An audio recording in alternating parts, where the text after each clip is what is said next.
Bien le bonjour à vous tous. Bien le message est clair. Cette leçon est disponible en 2 langues. Avec vous, Tawfiq Al-Ayashi. Aujourd'hui, nous allons voir Candide. Nous allons débuter l'explication-analyse de Candide. Donc, et aujourd'hui, c'est le cours numéro 1 et c'est le chapitre numéro 1. Aujourd'hui, nous allons seulement voir le chapitre numéro 1. Avant cela, nous allons voir ce que c'est qu'un conte philosophique. Ensuite, le chapitre premier. Ce chapitre-là, nous allons d'abord en faire le résumé, ensuite l'analyser. Donc, pour le conte philosophique, nous allons expliquer les caractéristiques d'un conte philosophique, mais nous laisserons l'application de cela sur Candide jusqu'à la fin. Bon, alors, pour le conte philosophique, d'abord, qu'est-ce que c'est qu'un conte? Quelles sont les caractéristiques d'un conte? Premièrement, un conte a un cadre spatio-temporel non précisé. Il n'est pas situé son cadre spatio-temporel. C'est-à-dire, vous trouvez toujours à peu près les contes, ils commencent ainsi. Il était une fois, donc une imprécision temporelle, dans un pays lointain ou bien dans une contrée lointaine, une imprécision spatiale. Donc, il n'est pas précisé. Ensuite, des personnages qui sont réduits au minimum. Donc, vous ne trouvez pas une description bien détaillée des personnages, leurs traits physiques et leurs traits... Non, vous trouvez, c'est limité, comme j'ai dit ici, voire même à un seul trait de caractère. Et ce voir, ce n'est pas le verbe voir, il s'écrit avec un E, c'est pas comme le verbe voir. Donc, comme j'ai dit, les personnages, ils sont limités à... Vous trouvez, il était une fois un jeune homme fort et gentil qui vivait dans une contrée et... Donc, alors, on a limité le personnage à 2 traits de caractère ou bien à un seul trait de caractère. Bien. Le personnage principal part en quête. Bon, je peux vous ajouter quelque chose aussi. Le personnage principal est généralement glorifié. Il a un portrait héroïque, en général. Donc, et il part en quête. Qu'est-ce que c'est que la quête? C'est un voyage pour chercher quelque chose. Il part en voyage pour chercher quelque chose. Il part pour libérer une princesse. Ou bien il part pour chercher une herbe médicinale pour guérir quelqu'un. Ou bien. Donc, il y a toujours une quête. Il y a une recherche de quelque chose dans un conte. Il est aidé par un auxiliaire magique. Donc, vous trouvez toujours dans le conte un bâton magique, ou bien une épée magique, ou bien un animal magique qui aide le personnage. Je rappelle que le mot auxiliaire signifie instrument et signifie aussi aide. Donc c'est un instrument qui aide. Un instrument qui aide et il est magique. Bien, la fin est généralement heureuse. La plupart des contes finissent par et ils vivèrent heureux. Excusez, ils vécurent heureux. D'accord. Donc maintenant, il y a généralement une morale. Elle peut être écrite ou pas écrite, mais la morale est compréhensible dans un conte. N'oublions pas que le conte est raconté par la génération des grands-parents, voire des parents, à la génération des petits-enfants. Alors, les grands-parents et les petits-enfants, il y a un écart entre les générations. C'est généralement ça. Généralement, ce sont les grands-parents qui racontent les contes aux petits-enfants. Donc, alors, les grands-parents, ils veulent faire passer un message. Il a une visée éducative, une morale, une leçon qui est donnée. D'accord? Et je peux vous ajouter aussi cela. Le conte a une fonction sécurisante. Bien, alors, puisque j'écris, je rappelle s'il vous plaît, je suis sûr que en commençant à faire des leçons sur Candide, j'aurai d'autres spectateurs, d'autres pays, surtout de France. Alors, je rappelle que je suis un malvoyant, je ne vois pas très bien. J'écris sur le clavier sans le regarder et ce que je le vois vraiment très brouillé, comme dans une brume. D'accord? J'ai une vision de l'ordre de 0,6 sur 10 selon la dernière visite qui date, je crois, d'une année, et je crois que à ce stade-là, ma vision va stagner dans ce niveau. Donc, alors s'il vous plaît, si vous voyez des coquilles, des fautes d'orthographe, veuillez m'en excuser. D'ailleurs, c'est pour ça que j'écris très gros comme ça, et même si je ne voyais pas très bien, j'écrirai comme ça parce que c'est plus beau et c'est plus esthétique pour une présentation de leçon. Donc, alors, on a dit, il y a généralement une morale, il y a une fonction sécurisante par la fin heureuse. On peut trouver des monstres dans le conte des sorcières, mais il y a toujours le bien qui remporte la victoire, le bien qui est à la fin vainqueur. Bon, alors, pour le conte, qu'est-ce qu'on dit d'un conte qu'il est philosophique? Tout d'abord parce qu'il a une visée argumentative et généralement elle découle d'une discipline philosophique. Ensuite, il comporte une satire. Et la satire, c'est une critique qui montre les défauts de quelque chose. D'accord? On peut même parler dans notre conte ici d'une diatribe. D'accord?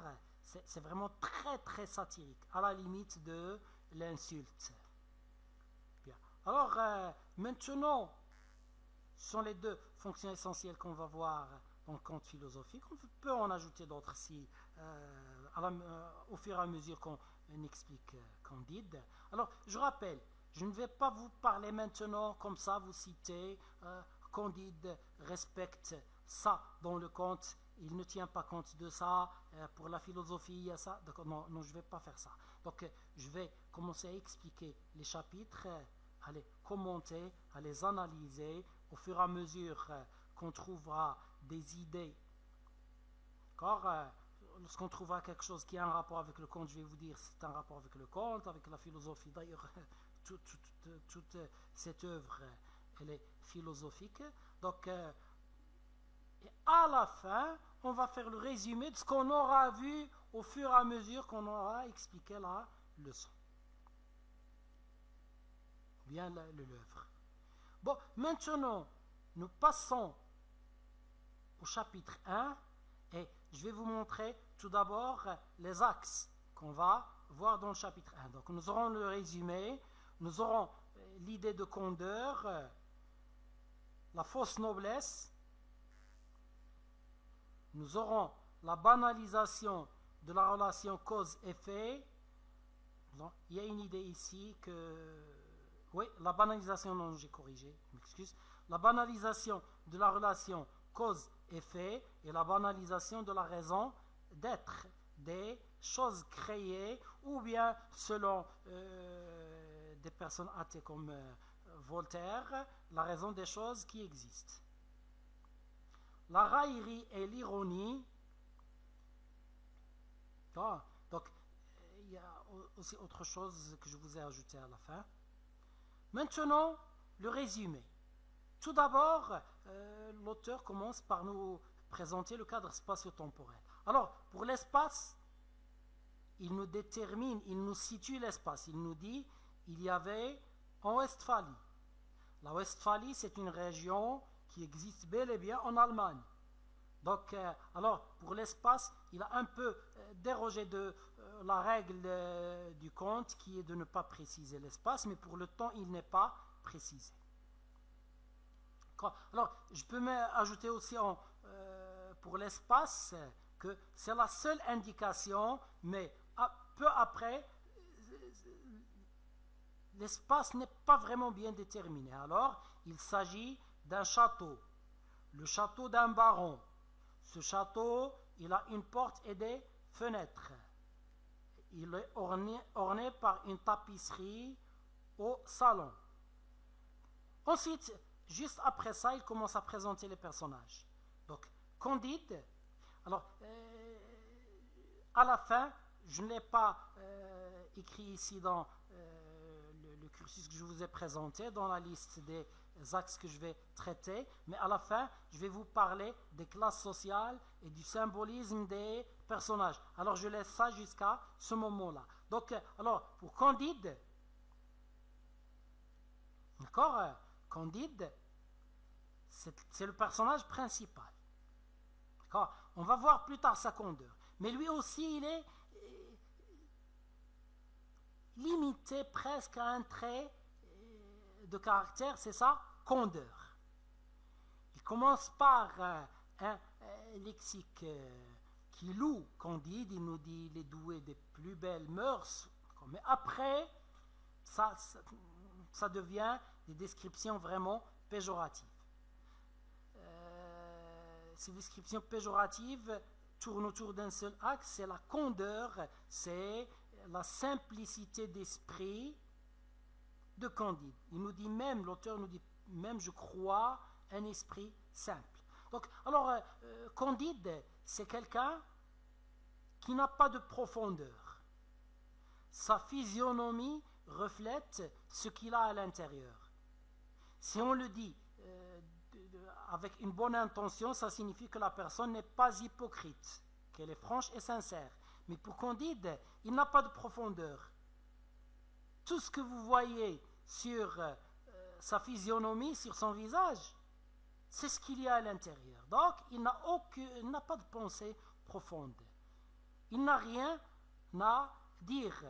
Parce que dire, c'est faire sortir ce qui est caché, ce qu'on ne peut pas voir des pensées d'une personne. Donc, Candide n'a rien à dire.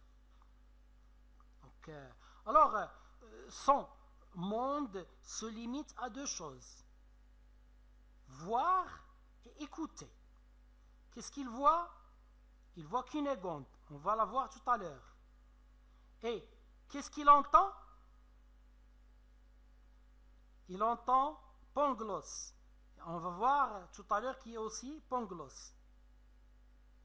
D'accord? Donc, alors, c'est un personnage vraiment simple en tout. Sa description même le présente comme un personnage simple. Ses pensées sont presque inexistantes. C'est quoi? Il se contente de répéter comme un perroquet et d'y croire dur comme fer ce que dit Pangloss. Le baron et la baronne sont les propriétaires du château. Le baron, il aime qu'on l'appelle monseigneur. Donc vous voyez, c'est toujours cette réduction du portrait physique des personnages. On ne connaît pas comment est ce baron. D'accord? Et je dois vous souligner une petite chose, s'il vous plaît, avant de revenir à ça. À quoi sert cette réduction? La réduction sert à généraliser. D'accord? Donc, lorsque je décris bien un personnage, je dis il est blond, il a des yeux marrons, il a des sourcils comme ça. Donc, qu'est-ce que je fais? Je précise et je limite. D'accord? Donc, alors là, ça devient une personne bien précise. Donc, alors, la description, qu'est-ce qu'elle permet? La description permet l'identification. D'accord?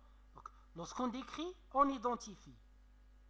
Et lorsqu'on identifie, on isole une personne du groupe de l'humanité. D'accord?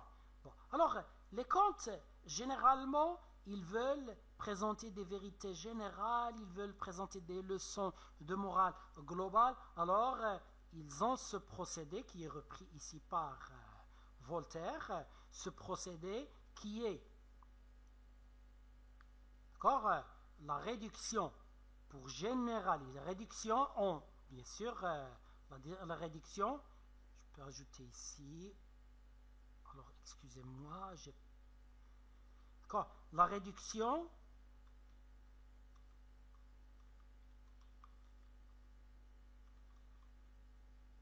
du portrait, bien sûr, des personnages. Bien. Alors, maintenant, le baron, il aime qu'on l'appelle Monseigneur. Il est le plus puissant de la province, de la Westphalie. Et tout le monde rit lorsqu'il fait des contes. Et ce mot fait des contes, il est un peu étrange. C'est pas il raconte des contes, mais il fait des contes. Bon, alors maintenant, la baronne. Alors là aussi, c'est vraiment très, très réduit. Elle pèse 350 livres. Et c'est pour cela qu'elle est respectable. Et c'est parce qu'il remplit bien les honneurs de la maison qu'elle est digne.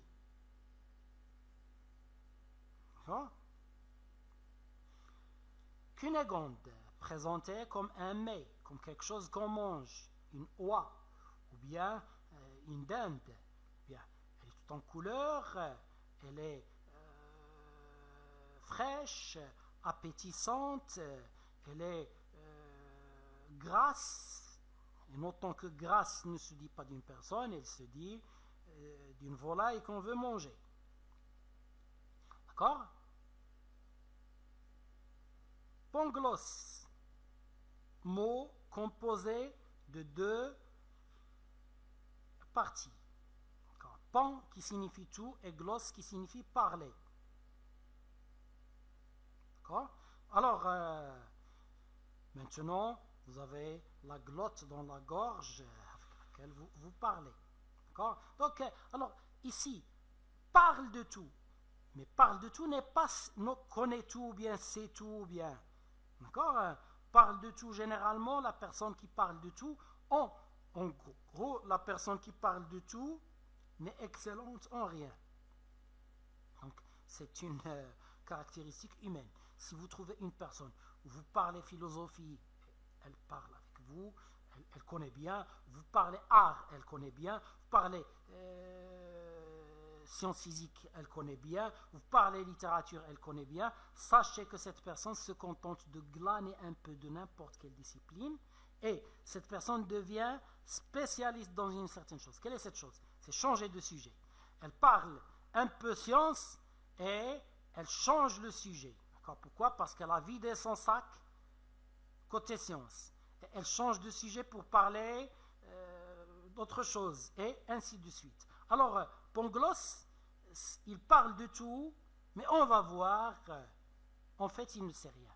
Mais Ponglos, il symbolise, donc je parle de ça dès maintenant, il symbolise Leibniz. D'accord? Leibniz, c'est un philosophe qui a la théorie suivante. D'accord? Il a un disciple qui s'appelle Wolff qui a continué ça. D'accord? Cette théorie veut dire tout est pour le mieux dans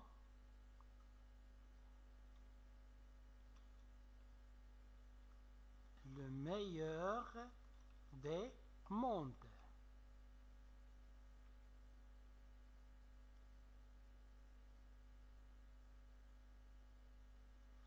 Donc, et il nous dit que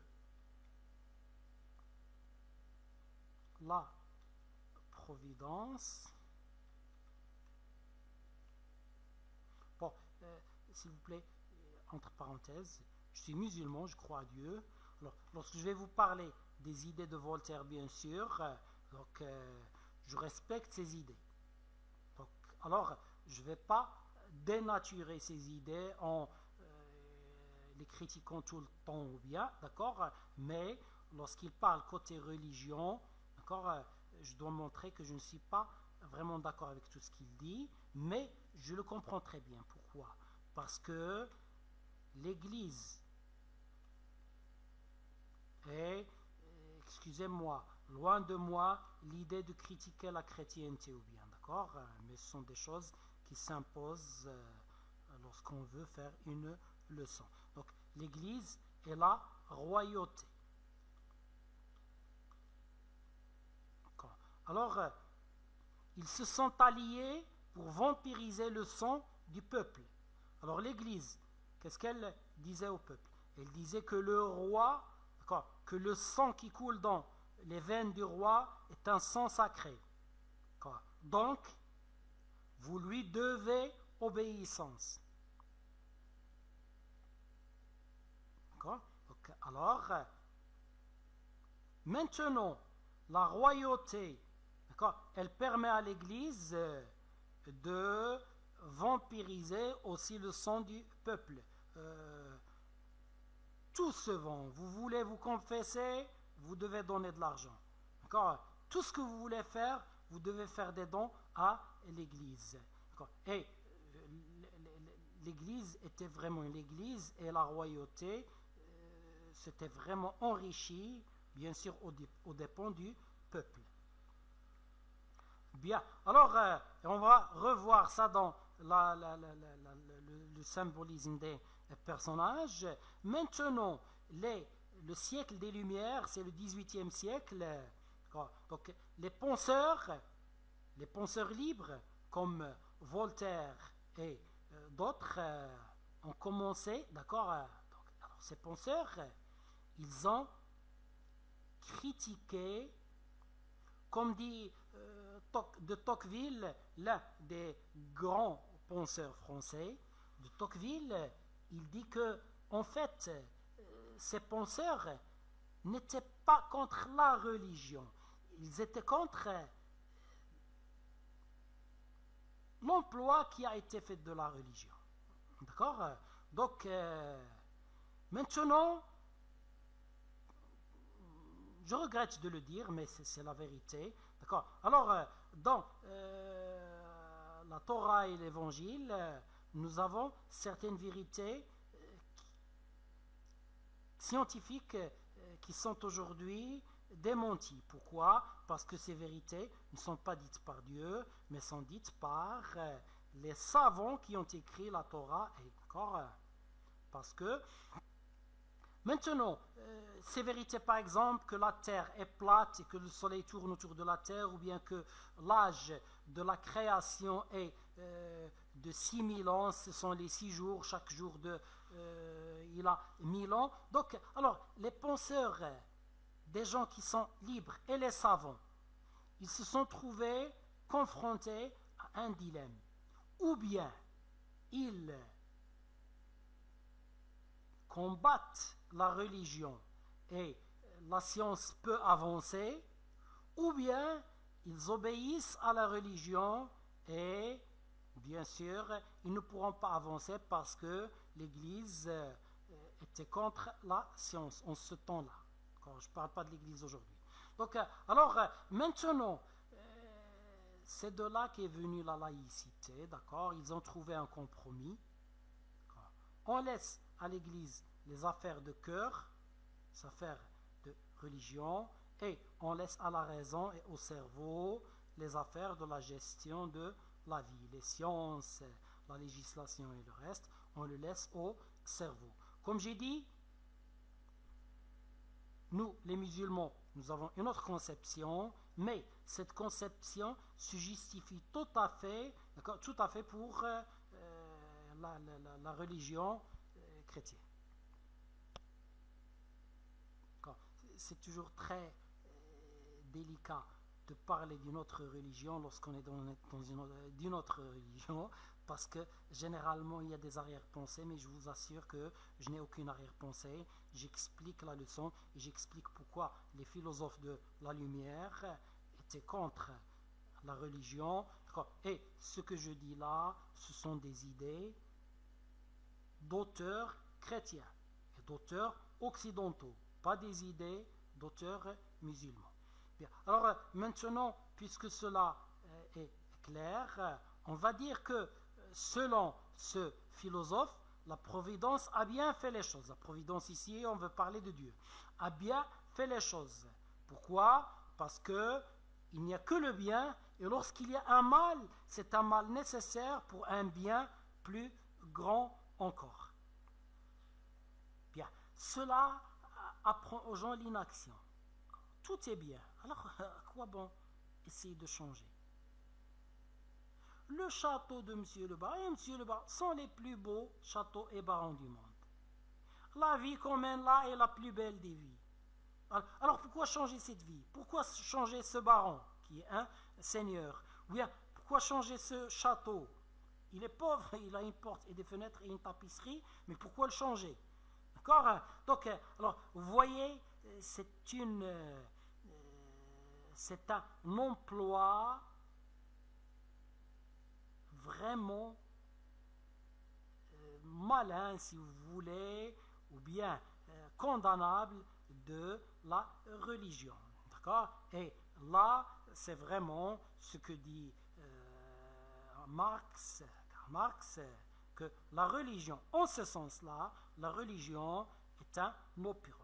Toute religion qui apprend aux gens la paresse, et qui apprend l'inaction, d'accord? Ou bien qui apprend à agir sans avoir de bon sens, ou bien à agir hostilement, est une religion à rejeter, elle n'est pas juste. Bon, ensuite on a... D'accord, je m'excuse, je dois fermer ça, par ici, faire un clic avant de passer. Maintenant, après avoir présenté les personnages, ce sont surtout les personnages qui nous intéressent, d'accord, nous passons aux événements. Quels sont ces événements? Alors, ce Pangloss qui parle de tout, d'accord, il agit mal, d'accord, donc avec une servante brune, ils font l'amour dans un bosquet derrière des buissons. Cunégonde les voit. Alors, Cunégonde, elle n'est pas aussi candide que Candide. D'accord? Donc, Cunégonde, elle ne veut pas prendre ce que dit Pangloss. Elle veut faire ce que dit Pangloss. Elle veut savoir comme Pangloss. Alors, elle pense que Candide pourrait être sa raison d'être et elle, la raison d'être de Candide. Alors, elle laisse tomber innocemment un mouchoir que ramasse innocemment Candide. Elle lui touche innocemment la main et lui, il touche innocemment sa main et comme ça, d'accord, ils se retrouvent en train de s'embrasser. Le baron les voit et il chasse Candide. Et nous avons là toutes les caractéristiques d'une situation initiale avec un événement perturbateur. D'accord? Alors, je tiens à montrer aussi la différence entre ces deux choses. D'accord? J'agrandis d'abord, excusez-moi. D'accord? Alors, s'il vous plaît, il y a un problème de prononciation de ce mot. Il se lit de deux façons. Si on le lit selon le latin, on le lit incipit. Et si on le lit selon la langue française, on le lit incipit. J'ai fait une recherche et j'ai trouvé que les deux prononciations sont justes. Nous, au Maroc, nous avons l'habitude de dire incipit. Les Français ont l'habitude de dire incipit.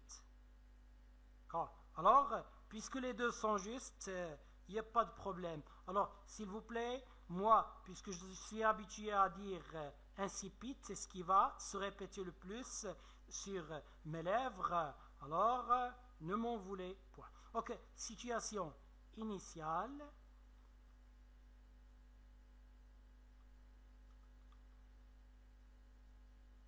Bien. Alors, on va voir d'abord la différence entre les deux.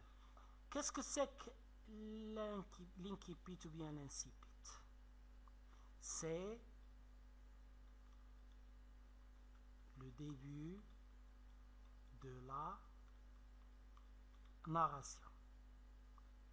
Et qu'est-ce que c'est que la situation initiale? C'est le début des événements. Alors là, le début des événements, c'est la phase de ce qui se passe avant la perturbation. Donc, tout récit commence par une situation initiale qui précise le cadre dans lequel démarre le récit, passe à une perturbation qui montre le début d'un problème, les péripéties qui sont les complications de ce problème, le dénouement qui est la fin de ce problème, la situation finale, c'est un retour à un équilibre qui peut être le même que celui de la situation initiale ou bien un équilibre différent. Maintenant, un récit peut ne pas débuter par le début des événements. Alors si vous voyez tous les films à peu près d'aujourd'hui, vous voyez que ces films, ils commencent au cœur des événements, dans le feu de l'action. C'est ce qu'on appelle un commencement in media res.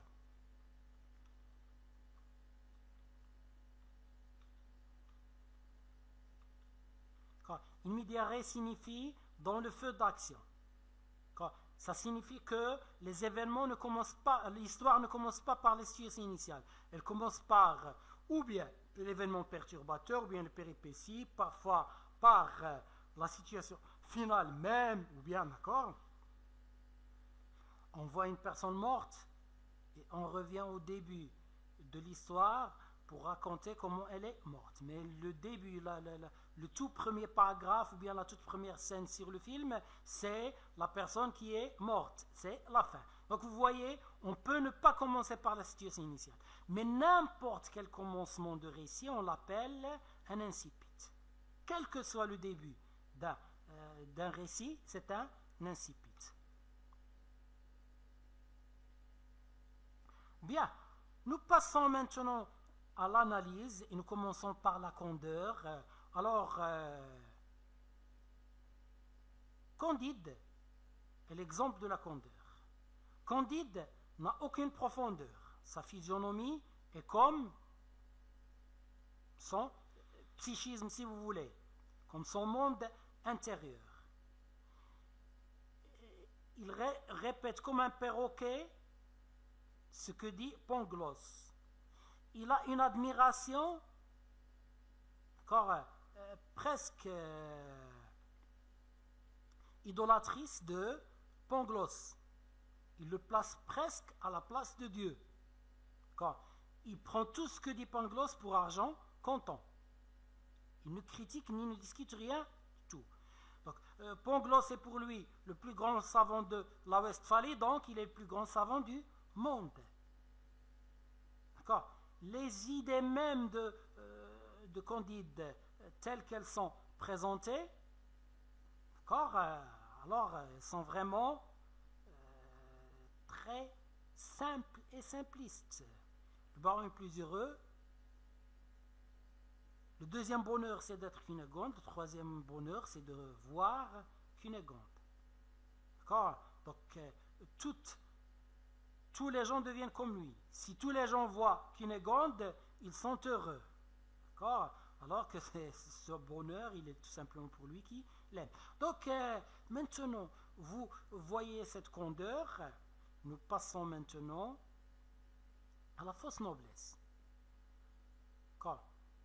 Bon, tout d'abord, il y a une critique du principe même de noblesse. Alors, Candide, en fait, c'est un noble. Car c'est pour dire que les nobles et les gens comme Candide sont tout simplement sont égaux. D'accord. Donc, alors, Candide, il est le fils de la sœur du baron, qui doit être une baronne, d'accord, et d'un gentilhomme. Le mot gentilhomme signifiait noble. la sœur du baron refusa de se marier avec cet homme. Pourquoi? C'est un noble, mais il n'est pas assez noble.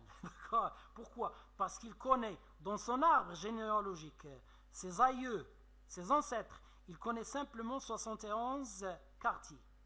Son grand-père, son arrière-grand-père, son arrière-arrière-grand-père, il connaît simplement 11 quartiers, 11 ramifications, si vous voulez, de cet arbre généalogique. Alors, pour elle, il n'est pas assez noble pour se marier avec elle. Donc, Candide, c'est un bâtard. Il a un père qui ne le reconnaît pas. Bien. Ensuite, le baron et la baronne. Ils sont respectés. Pourquoi? Tout d'abord, parlons de la baronne. Elle est respectée simplement parce qu'elle pèse 350 livres et qu'elle remplit bien les honneurs de la maison. Donc, c'est loin d'être une femme prise pour une noble, pour une baronne, femme d'un baron. D'accord? Et le baron, il est respecté. On ne sait pas pourquoi on lui dit Monseigneur, et on rit lorsqu'il fait des comptes. Avec ce mot qui est exactement ce qui est dit par Voltaire. Il fait des comptes, c'est pas il raconte des contes. Donc ensuite, ces deux personnages, le baron et la baronne, n'ont pas le portrait des nobles. Donc les nobles en ce temps-là, c'était les seigneurs. Ils possédaient de grands châteaux. Les gens qui habitaient dans leur métairie, c'était des fiefs.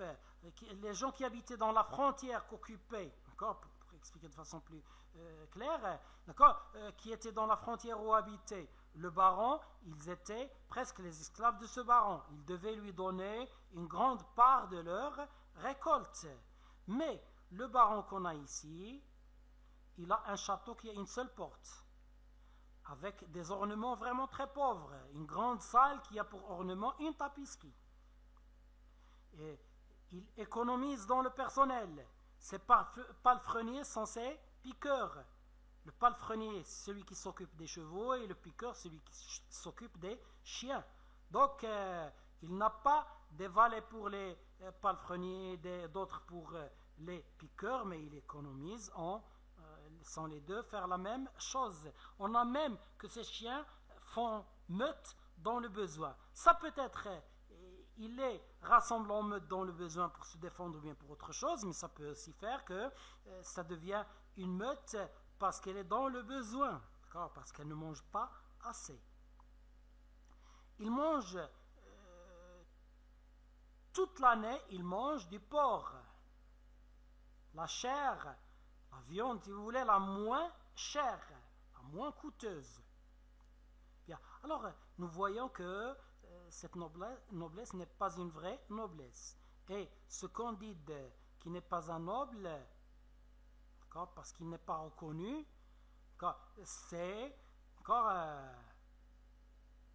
c'est aussi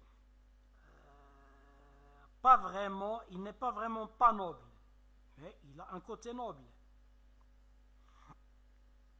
Théorie de Pangloss. Donc, on a dit, c'est la théorie de Leibniz. Donc, ici, on ne parle pas de Pangloss. Pont. Tout, gloss, parle. Alors, cette théorie, regardez les spécialités. Métaphysico, c'est la philosophie. Théologo, ce sont les théologiciens, les hommes qui connaissent bien la religion. Cosmologie, mot pour cosmos, qui est l'univers. Donc, sciences physiques et sciences exactes généralement, mathématiques, sciences naturelles et le reste. Alors, Pangloss, il est spécialiste dans tout ça.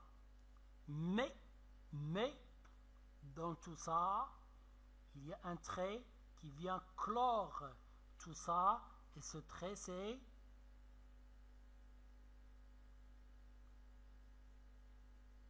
Nigo. Donc, Pangloss est aussi candide, sinon plus candide que candide. Parce que plus ignorant que l'ignorant, c'est l'ignorant qui croit qu'il ne l'est pas. C'est comme ça que chez nous, on qualifie l'ignorance complexe. On dit l'ignorance simple, c'est l'ignorance de quelqu'un qui sait qu'il est ignorant. Mais l'ignorance complexe, c'est l'ignorance de quelqu'un qui croit qu'il est savant. Il est ignorant et il croit qu'il est savant. C'est le cas de Pangloss. Donc il est plus ignorant que les ignorants. Et vous avez vu les spécialités, s'il vous plaît, en philosophie, en religion, en sciences de l'univers. Donc, dans tout ça, Pangloss parle. Mais dans tout ça, il parle de façon nigaude.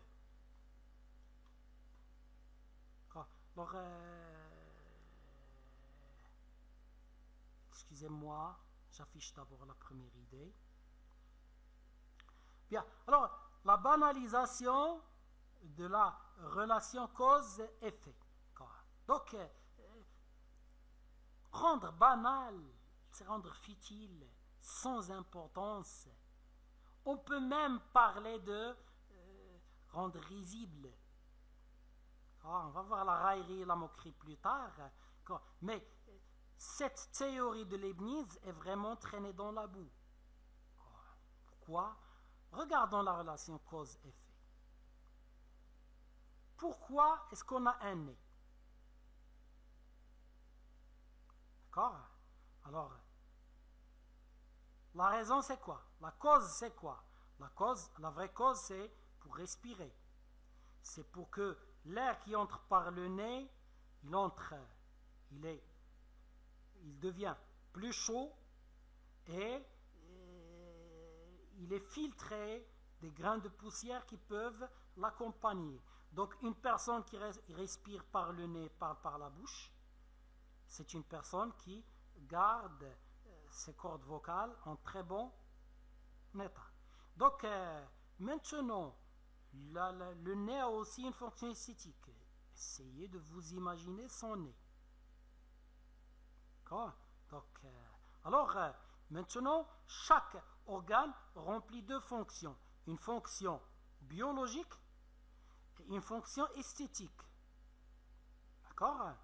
Donc, mais pour Pangloss, le nez, il a été fait pour porter des lunettes. Donc, et là, c'est la deuxième idée. La raison d'être. La raison d'être des organes, la raison d'être, et bien sûr, ça c'est métaphoriquement, mais la raison d'être des gens, la raison d'être de la vie, de tout ce qu'il y a dans la vie, pour Pangloss, ce sera vraiment quelque chose d'inintelligible, quelque chose de risible, quelque chose qui n'a aucun sens. Pourquoi est-ce qu'on a un nez? Un nez est fait pour porter des lunettes, c'est pour ça qu'on a des lunettes. C'est pas... Donc, vous voyez? Et pourquoi est-ce qu'on a des lunettes? Revenons à la cause et à l'effet. Pourquoi est-ce qu'on a des lunettes? C'est pour corriger les problèmes de vision. D'ailleurs, moi qui vous parle, j'ai une maladie où il n'est pas possible d'avoir des lunettes. Le médecin m'a dit qu'il n'y a pas de lunettes pour corriger ça. Si j'avais des lunettes, je n'aurais aucun problème. D'accord? Donc, alors, les lunettes sont faites pour corriger la vision, pour protéger les yeux. Mais pour Pangloss, les lunettes sont faites parce que le nez est fait pour les porter. On a des chaussures parce que les pieds sont faits pour porter des chaussures. D'accord? Alors, on a compris, je crois, ces deux idées. La relation cause-effet est vraiment chamboulée. D'accord? Et la raison d'être des organes, des choses, des êtres vivants et de tout est vraiment aussi, d'accord, ridiculisée par Pangloss. Bien, la raillerie et l'ironie.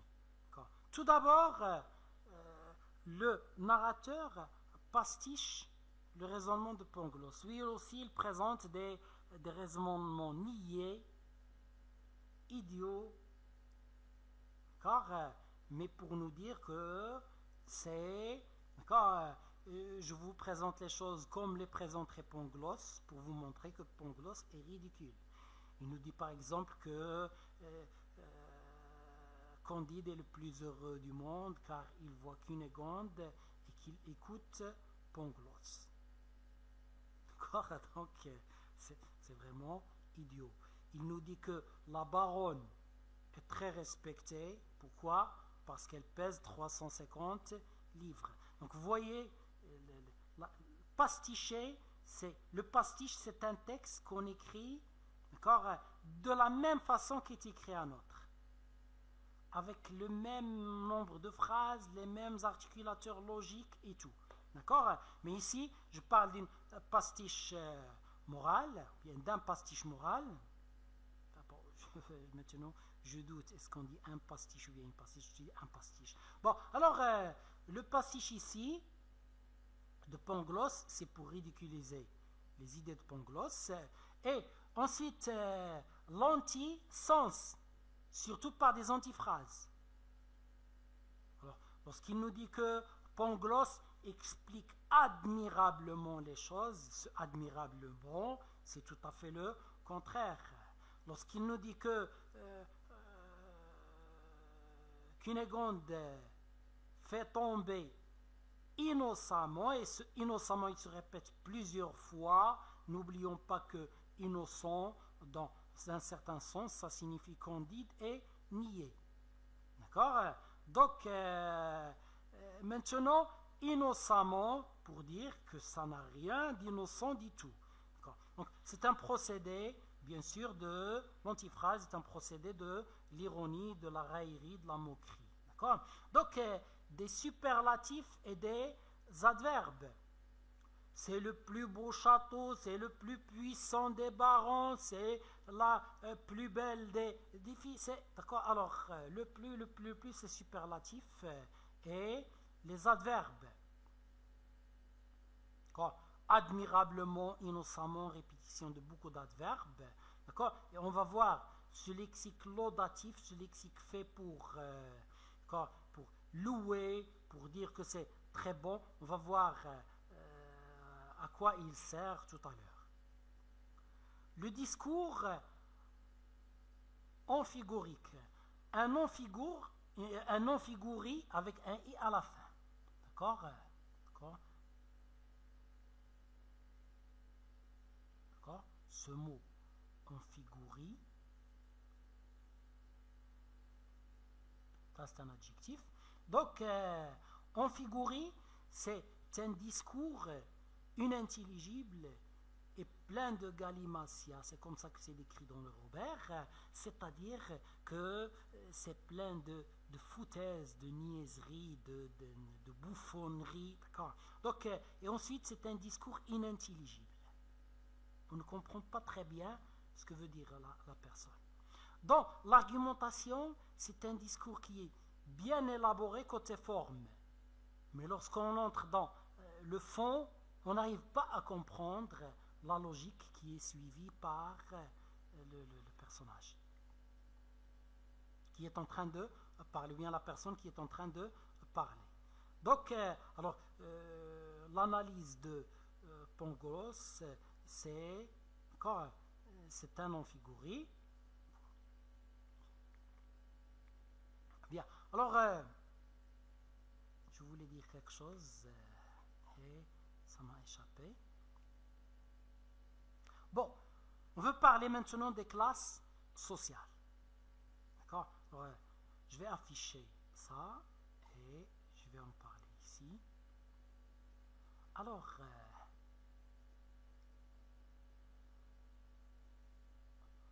on peut parler de 3 classes. Candide, qui n'est pas reconnu par son père, sera considéré comme une personne du peuple. D'ailleurs, c'est de là que va venir la candeur de Candide. On va voir ça lorsqu'on va le généraliser pour en faire un schéma social, bien d'une relation de classe sociale. On a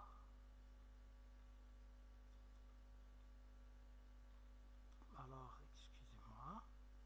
on a Pangloss, on a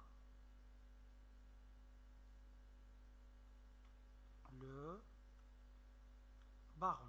Alors, j'aurais dû commencer par le baron en haut et Candide en bas. Alors, regardez. Candide, commençons tout d'abord par Pangloss, s'il vous plaît. Alors, Pangloss,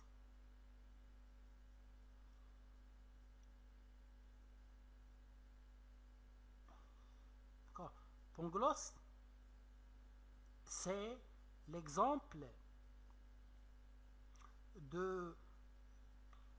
Encore, j'écris encore une deuxième fois, excusez-moi, de temps à autre, j'ai eu un petit flottement ici. Bon, alors, Pangloss, il représente un philosophe. Il connaît la théologie, la religion et le cosmos, les sciences de l'univers. Donc, c'est la classe cultivée d'alors et elle représentait exactement la classe des savants religieux. D'accord? Bien. Les barons, comme s'il dit, c'est le plus puissant seigneur. C'est la classe dominatrice. D'accord? Le baron, dans les contes, normalement, on a le roi. Le baron, il symbolise ici, la baronne, il symbolise cette classe, la classe dominatrice. D'accord? Donc, et Candide, c'est le peuple qui est manipulé par les savants. D'accord? Le peuple, il est manipulé par les savants. Donc, vous voyez, peuple, classe savante, d'accord? Et la classe dominante, la classe aux commandes de la société. Bien, pour cette classe-là, l'appartenance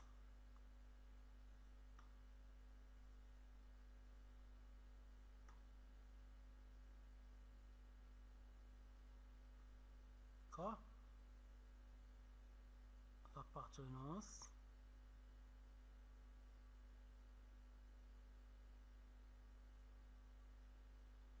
n'est possible que par le sang. Il faut avoir un sang noble pour être un noble. Quelles que soient vos qualités culturelles, intellectuelles et le reste, non.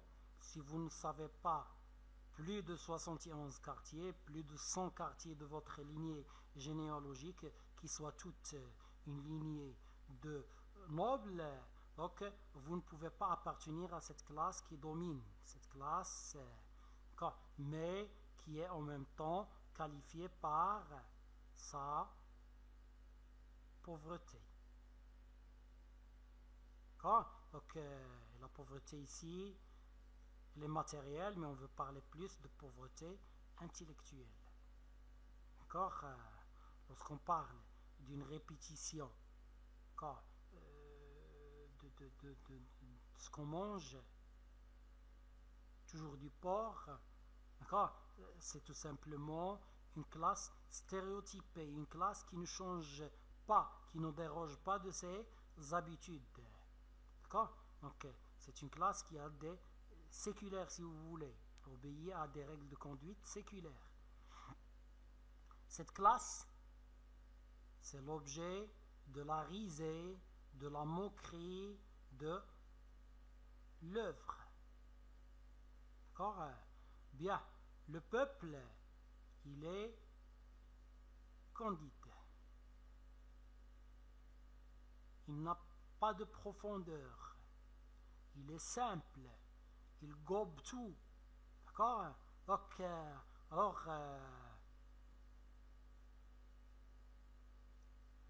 je tiens à finir par ça. D'accord?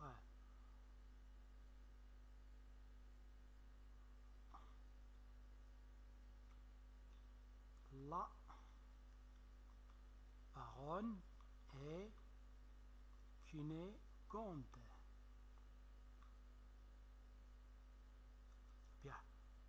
C'est la femme.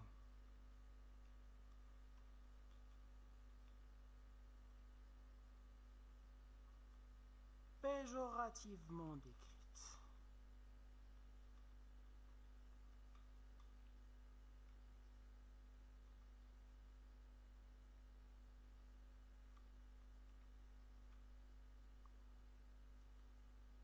D'accord? Bien. Limité, la femme limitée au physique. Remarquez, Cunégonde la plus belle. La baronne, 350 livres. D'accord? Donc, Cunégonde n'a que faire de ce que dit la pensée de Pangloss. Elle ne s'intéresse qu'à ce qui est pratique, humain. D'accord? Donc, si vous voulez, qu'à ce qui est, parce qu'en ce temps-là, on jugeait que c'était bestial. D'accord? Nous accordons à dire que si c'est fait dans le respect, ce n'est pas encore. Alors, remarquez, elle ne veut pas, d'accord, elle ne veut pas suivre ce que dit, d'accord, Pangloss, mais elle veut faire comme lui lorsqu'il, d'accord, donc lorsqu'il fait l'amour avec une servante. Bien. Alors, la femme est presque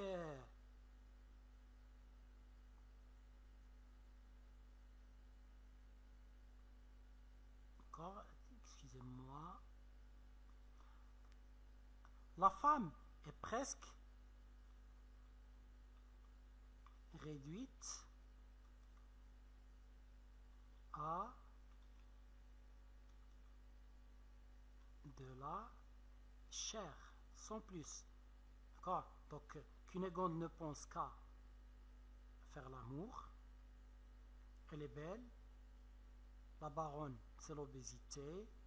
Cunégonde, fraîche, appétissante, délicieuse,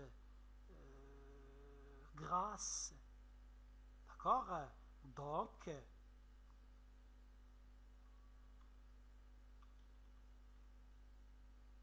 un mets à consommer. Eh bien, sur ce, je crois qu'il ne me reste plus qu'à vous dire au revoir et à la prochaine. Avec vous, c'était Tawfiq Belhayachi. Ma chaîne, c'est Tawfiq Animation and More. Et à la prochaine.